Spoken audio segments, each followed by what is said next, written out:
বানাবো তার জন্য আমি মটরগুলোকে সিদ্ধ করে নিয়েছি। এখন আমি তেলের মধ্যে তেজপাতা কাঁচামরিচ পেঁয়াজ নিয়ে ভাজি করে নিচ্ছি। এখন আমি টমেটো দিয়ে দিচ্ছি। আমার টমেটোগুলো ভালো করে ভাজি করে টমেটোগুলো ভালো করে ভাজিয়ে আসলে আমি এবার রসুন বাটা দিই। এখন আমি একটু আদা বাটা দিই।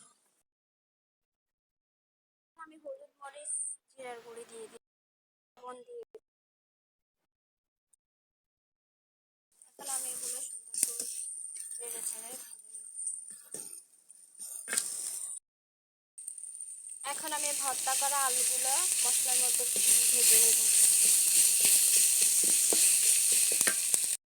আমার আলুগুলো ভাজি করা হয়ে গেছে।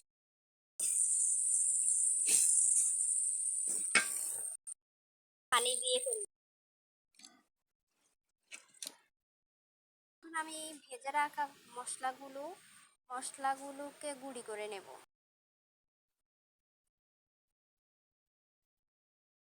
এখন আমি মটরগুলো এখানে ঢেলে দেব।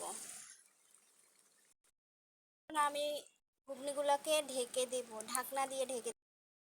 এখন আমি গুঁড়ি করা মশলাগুলো এখানে দিয়ে দেব।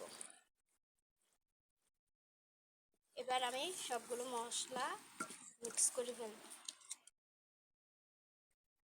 এখন আমি ধনেপাতা দিয়ে দেব।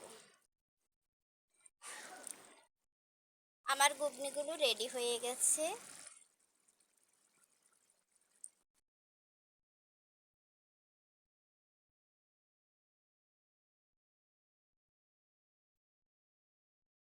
রেডি হয়ে গেছে আমার মজাদার ঘুগনি। এখন এটা টেস্ট করার পালা।